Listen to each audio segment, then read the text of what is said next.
Karena Pengaruh penambahan serat tubuh pada daya tahan bioform berbasis pati suap oleh saya dari Edwin Sutanto dan Xavier Kesuma. Pertama, rumusan masalah dari riset kami. Rumusan masalah dari riset kami adalah polusi dan perubahan iklim. Seperti di polusi di soto di bawah ini, polusi udara, polusi lautan, dan polusi tanah menjadi rumusan masalah bagi kami untuk riset ini. Karena ada banyak pembakaran sampah plastik yang memakan VOC, karbon monoksida, arsenik, dan beberapa kimia yang berbahaya lain. Dan di laut juga ada 12.000 ton plastik yang ditemukan di perut hewan. Dan karena ini 100 juta hewan mati terjerat oleh jaring-jaring. Dan juga di tanah, sekitar 50% dari sampah dunia yang dikubur dan dapat mengeluarkan gas metana dan beberapa gas-gas lain yang bisa mendapat mengkontaminasi air dan udara. Salah satu ini adalah styrofoam. Styrofoam ini paling umum digunakan dalam packaging makanan dan packaging untuk barang-barang berat misalnya, seperti misalnya elektronik dan barang-barang lain. Styrofoam ini sama sekali tidak bisa diurai sama oleh proses natural dan cenderung membuat mikroplastik atau mengeluarkan monomer. Nah, monomer dari styrofoam ini atau monomer stirena dapat menjadi beracun apabila dikonsumsi atau dihirup. Struktur stirena ini membuatnya dia tidak bisa terurai secara alami. Salah satu hal yang kami juga memprihatinkan adalah limbah pertanian. Salah satu salah satu limbah pertanian terbesar adalah limbah ampas tebu. Per tahun, lebih dari 700 ton limbah tebu diproduksi akibat industri gula. Jadi, apakah serat tebu bisa menguatkan struktur bioform dan apakah bioform berbahan serat tebu dapat dimanfaatkan sebagai mengganti styrofoam sebagai kotak penampung, misalnya untuk makanan dan lain. Dia juga ingin membuat alternatif terhadap styrofoam yang ramah lingkungan dan melihat potensi ampas tebu sebagai penguat struktur bioform. Nah, nah, manfaat dari kami adalah satu, ramah lingkungan karena izin diberdaya serat tebu. Nah, itu biofoam ini dapat mengurangi limbah dari styrofoam dan juga dari ampas tebu. Dan secara ekonomis, penelitian ini dapat memberikan kegunaan bagi limbah tebu yang sampai sekarang belum mempunyai penggunaan ekonomi dalam produk-produk ini.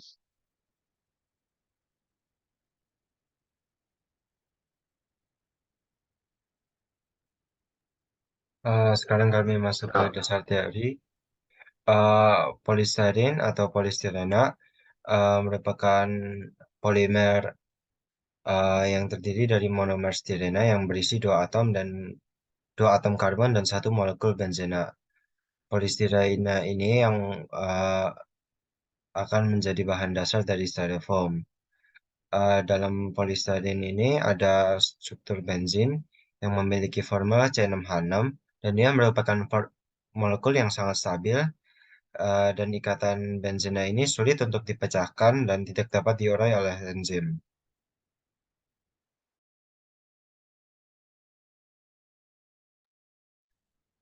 Kebalikan dari styrofoam, biofoam ini dapat diurai secara alami oleh bakteria karena dia menggunakan bahan-bahan alami.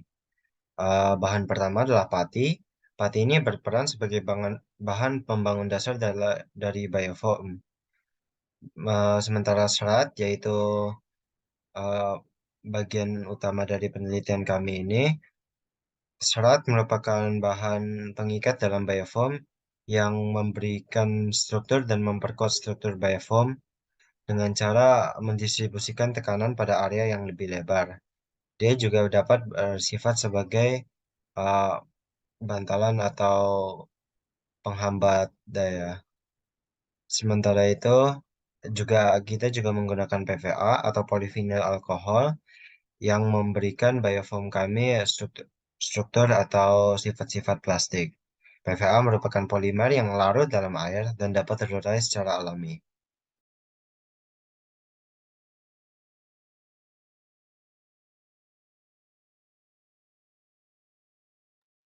Thermopressing merupakan sebuah teknik pengolahan material di mana material yang masih dalam keadaan lembek atau lunak diproses dengan pemanasan dan tekanan tinggi. Teknik ini biasanya digunakan pada material termoplastik atau material yang dapat mencair dan membentuk kembali ketika dipanaskan. Teknik ini kami gunakan dalam penelitian ini untuk membuat biofoam kami.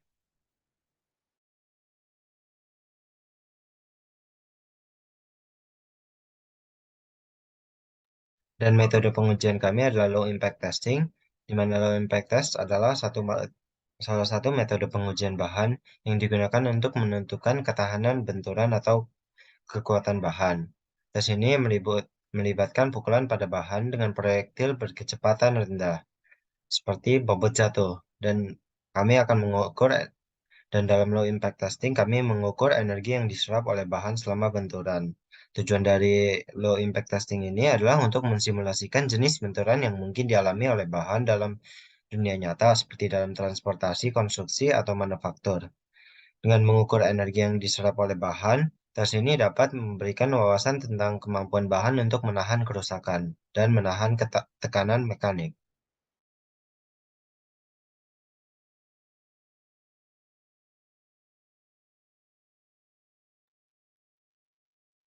Jadi variabel yang kami pakai adalah yaitu strategi. Variabel sebagai variabel bebas. Kita pakai 1,5 gram, 2 gram, dan 2,5 gram serat tubuh sebagai variabel bebas untuk biofoam kami. Variabel yang terikat adalah sifat materi biofoam dan daya tahan biofoam. Dan variabel kontrol kami adalah 30 gram pati suwak dan 2 gram PVA. Kita juga memakai suhu 195 derajat Celcius dalam cetakan dan kita pernah menggunakan cetakan untuk penekanan dan juga menguji lewat low impact test. Alat yang kami pakai adalah cetakan kue, oven, dan timbangan untuk membuat uh, biofoamnya. Itu kita pakai clad stand, pipa PVC 120 cm dan peluru dengan berat 550 gram untuk low impact testing. Dan untuk bahan kami pakai patchwork, serat tebu, EVA, dan air. Pertama-tama untuk mengolah serat tebu, saya pakai ampas tebu yang direndam dan dicuci bersih. Nah, kemudian setelah dicuci bersih, ampas tebu ini dicuci kering dan dengan sikat kawat untuk menghilangkan gabus-gabusnya. Kemudian ampas tebu yang sudah dikeringkan dan dicuci ini akan dikeringkan lagi untuk menggunakan oven. Nah, serat ya ampas tebu ini telah dikeringkan, disisir, dan dicuci akan melakukan penyisiran lagi untuk menghilangkan gabus-gabus yang masih melekat pada serat. Setelah itu, serat dalam pelepah tebu diambil satu persatu secara manual dengan menggunakan tangan untuk mendapatkan bintang-bintang serat tebu. Untuk membuat biofilm, saya menyiapkan semua bahan yang diperlukan, seperti dibilang tadi, air, tadi swab, BVA, dan serat tebu. Pertama, saya harus menimbang dulu, seperti yang bilang, 50 gram serat tebu, 50 gram tepung suap, 2 gram kristal PKA, dan tebu sebanyak 1,5 gram, 2 gram, dan 2,5 gram. Pertama-tama, saya membuat campuran pasta setengah padat dengan mencampurkan PKA dan tepung suap dan air untuk membuat biofoam A, yaitu biofoam beras 1,5 gram serat tebu. Saya memotong 1,5 gram serat dan mencampurnya dengan campuran pasta tadi. Akhirnya setelah dicampur, kami memasukkan biofoam dulu ke dalam oven dan memanggangnya pada suhu 145 derajat hingga mengering keseluruhan. Ini untuk mensimulasikan fungsi thermal pressing menggunakan tekanan dari beban dan cetakan dan panas dari oven. Selama thermal pressing biofoam dipanaskan, uh, itu juga ditekan dari cetakan kedua arah dari cetakan kue. Proses ini kami ulangi untuk 3 sampel biofoam yang lainnya. Kemudian untuk low impact test, kami menyiapkan biofoam dan peralatan untuk melaksanakan low impact test ini Dan kita melakukan low impact test secara kualitatif, di mana peluru dijatuhkan dan beberapa titik ketinggian melalui pipa PVC. Dampak terhadap biofoam diobservasi secara kualitatif. Faktor-faktor yang kami lihat adalah deformasi, lubang-lubang, titik pecah, dan lain-lain. Dan ini hasil dari pembuatan dan pencetakan biofoam kami. Ini merupakan hasil pembuatan biofoam kami. Biofoam A memiliki 1,5 gram serat tebu dan memiliki struktur yang paling lemah. Namun biofoam A merupakan biofoam paling yang memiliki dinding yang paling sedikit lubangnya. Biofoam B memiliki dinding yang sedikit retak dan berlubang, dan dia memiliki 2 gram serat tebu. eh, Teksturnya terlihat sangat kasar. Dan biofoam C memiliki dinding yang paling berlubang, namun alas yang terkuat. Dia memiliki 2,5 gram serat tebu.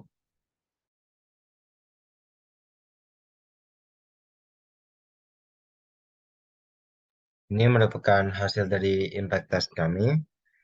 Uh, biofoam A, biofoam A yang terbuat dari 1,5 gram serat tebu itu tadi mengalami kerusakan parah dan hancur saat terkena peluru pada jarak 50 cm. Biofoam B sedikit lebih kuat daripada biofoam A dan hancur pada ketinggian 90 cm. Namun sebelum itu kita juga dapat melihat terbentuknya deformasi pada biofoam B uh, yang menunjukkan bahwa dia dapat menahan beban. Biofoam C merupakan yang paling kuat. Kita dapat melihat deformasi yaitu sedikit terbentuknya lubang atau terbentuknya dent. Namun dia yang paling tahan terhadap benturan dan biofoam ini tidak hancur meskipun sudah dijatuhkan beban dari tinggi 2 meter.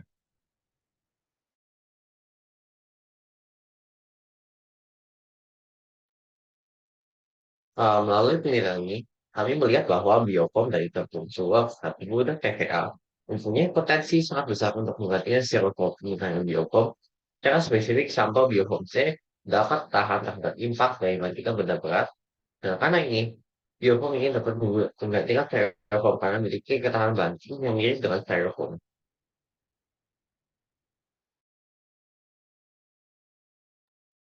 Dan ini datang atau referensi kami. Jadi saya dari kami, terima kasih.